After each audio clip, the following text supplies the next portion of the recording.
Fine crafted traditional collections. Siren 3 by Chungat Jewelry.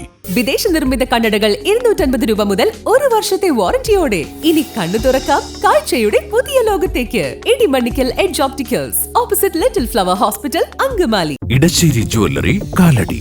ഏറ്റവും കുറഞ്ഞ പണിക്കൂലിയിൽ ലൈറ്റ് വെയ്റ്റ് 916 സ്വർണ്ണാഭരണങ്ങൾ ലഭിക്കുന്ന കാലടിയിലെ ജനപ്രിയ jewellery Edassery jewellery, Kalady. Chowara saint Mary's പള്ളിയിൽ വിശുദ്ധ യൗസേപ്പ് പിതാവിന്റെ മധ്യസ്ഥ തിരുനാൾ മെയ് 1 ആഘോഷിക്കും. തിരുനാൾ ആഘോഷങ്ങൾക്കുള്ള ഒരുക്കങ്ങൾ പൂർത്തിയായി വരുന്നതായി വികാരി ഫാദർ ജോസ് പൈനുങ്കൽ വാർത്താസമ്മേളനത്തിൽ അറിയിച്ചു. പെരിയാർ നദീതീരത്ത് ക്രിസ്തുവർഷം 1025 സ്ഥാപിതമായതാണ് ചൊവ്വര സെന്റ് മേരീസ് പള്ളി. 2012 പുതുക്കിപ്പണിത ദേവാലയത്തിന്റെ കൂദാശയുടെ 12ാം വാർഷികമാണ് ഈ കൊല്ലം ആഘോഷിക്കുന്നത്. സർവ്വലോക തൊഴിലാളി ദിനമായ മെയ് 1 ദേവാലയത്തിൽ വിശുദ്ധ യൗസേപ്പ് പിതാവിന്റെ തിരുനാൾ കൊണ്ടാടി വരുന്നത്. ഏപ്രിൽ 29 വൈകിട്ട് 5:30 തിരുനാൾ കൊടികയറ്റ് നടക്കും. മെയ് 1 രാവിലെ 9 മണിക്ക് ആഘോഷമായ തിരുനാൾ പാട്ടുകുർബാനയ്ക്ക് ശേഷം പ്രദക്ഷിണമുണ്ടാകും. 11 മണിക്ക് നേർച്ച സദ്യ ആരംഭിക്കും. 5000 പേർക്കുള്ള നേർച്ച സദ്യയാണ് ഒരുക്കുന്നതെന്ന് വികാരി ഫാദർ ജോസ് പൈനുങ്കൽ വാർത്താസമ്മേളനത്തിൽ പറഞ്ഞു. 1000 വർഷം ചരിത്രമുള്ള ക്രൈസ്തവ സമൂഹമാണ് ചൊവ്വര സെൻറ് മേരീസ് ഇടവക എന്ന് പറയുക. ആ ദേവാലയത്തിലെ വിശുദ്ധ യൗസേപ്പ് പിതാവിൻ്റെ കൂട്ട് തിരുനാൾ ആഘോഷിക്കുന്നതിന് വേണ്ടി ഒരുങ്ങിക്കൊണ്ടിരിക്കുന്നു. തിരുനാളിന് ഒരുക്കമായിട്ടുള്ള നൊവേന പ്രാർത്ഥനകൾ 21 തീയതി ആരംഭിക്കുന്നു. മെയ് മാസം 1 തീയതിയാണ് തിരുനാൾ ആഘോഷം. അന്ന് അതിൻ്റെ തലേനാൾ വൈകുന്നേരത്തെ കുർബാനയും തുടർന്ന് പട്ടണ പ്രദർശനവുമുണ്ട്. പിറ്റേ ദിവസം മെയ് 1 തീയതി രാവിലെ മുതൽ കുർബാനയുണ്ടായിരിക്കും. ആഘോഷമായ തിരുനാൾ കുർബാന 9 മണിക്കാണ്. കുർബാനയെ തുടർന്ന് നേർച്ച സദ്യ ആശീർവദിക്കുന്നു. തുടർന്ന് തിരുക്കുടുംബത്തിൻ്റെ പ്രതീകമായിട്ട് ഒരു അപ്പനും അമ്മയ്ക്കും ഒരു കുഞ്ഞിനും ഭക്ഷണം നമ്മൾ വിളമ്പുന്നു, വസ്ത്രം കൊടുക്കുന്നു.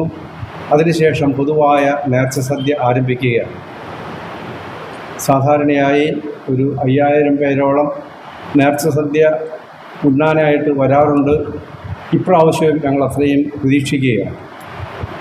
എല്ലാവർക്കും നേർച്ച സദ്യ കഴിക്കുന്നത് വഴിയായിട്ടുള്ള അനുഗ്രഹവും തിരുനാളിൻ്റെ വിശുദ്ധൻ്റെ മാധ്യസ്ഥ സഹായവും ഉണ്ടാകട്ടെ എന്നീ അവസരത്തിൽ പ്രത്യേകമായിട്ട് പ്രാർത്ഥിക്കുകയും തിരുനാളിൻ്റെ ആശംസകൾ എല്ലാവർക്കും നേരുകയും ചെയ്യും. 29 തീയതി വെള്ളിയാഴ്ചയാണ് തിരുനാൾ കൊടിയേറ്റം. വൈകുന്നേരം 5:30 തിരുനാൾ കൊടിയേറ്റം, തുടർന്ന് കുർബാനയും നൊവേനയും ഉണ്ടായിരിക്കും. പിറ്റേ ദിവസം ചൊവ്വാഴ്ച 30 തീയതി അന്ന് വൈകുന്നേരം കുർബാനയും പട്ടണ പ്രദർശനവുമുണ്ട്. തിരുനാൾ ദിനമായ മെയ് മാസം 1 തീയതി രാവിലെ മുതൽ കുർബാനയുണ്ട്. 7 മണി മുതൽ കുർബാനയുണ്ട്. പ്രധാനപ്പെട്ട ആഘോഷമായ തിരുനാൾ കുർബാന രാവിലെ 9 മണിക്കാണ്. തുടർന്ന് 12 മണിക്കും 2 മണിക്കും 4 മണിക്കും ഒക്കെ കുർബാന ഉണ്ട്. 9 മണിയുടെ കുർബാനയ്ക്ക് ശേഷമാണ് നേർച്ച സദ്യ വെഞ്ചരിക്കുന്നതും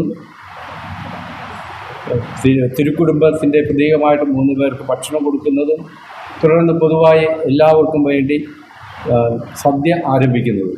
അത് വൈകുന്നേരം വരെയും സദ്യ ഉണ്ടായിരിക്കും. ഏകദേശം ഒരു 5000 പേരെയാണ് ഞങ്ങൾ പ്രതീക്ഷിക്കുക.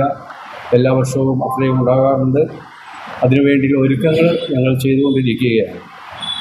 തിരുനാൾ കമ്മിറ്റി ഭാരവാഹികളായ പൗലോസ് മാളിയേക്കൽ, ടോമി വർഗീസ് തച്ചപ്പള്ളി, സിജോ കല്ലറയ്ക്കൽ, ഫ്രാൻസിസ് മൂഞ്ഞേലി, ദീപക് ചുമ്മാർ ചന്ദനത്തിൽ, CD ജോസ്, OP ജോബി, സിന്ധു തങ്കച്ചൻ, സാവിയോ ജോബി എന്നിവരും വാർത്താസമ്മേളനത്തിൽ പങ്കെടുത്തു. എല്ലാത്തരം അഴുക്കിനെയും തുടച്ചുമാറ്റി സുഗന്ധം പരത്താൻ ഇനി എന്നെന്നും ഓർമ്മ പെർഫ്യൂംഡ് ക്ലീനിംഗ് ലിക്വിഡ്. വീടെന്നും സ്വർഗമാക്കാൻ ഓർമ്മ പ്രോഡക്ട്സ്. ഇതെല്ലാം എന്റെ കല്യാണത്തിന് വാങ്ങിയതാ. വാവ്, ഇതെവിടുന്നാ? നമ്മുടെ MV ചാക്കോ ജ്വല്ലറിന്ന്. 70 വർഷത്തെ പാരമ്പര്യല്ലേ? MV Chacko Jewellers, Angamaly.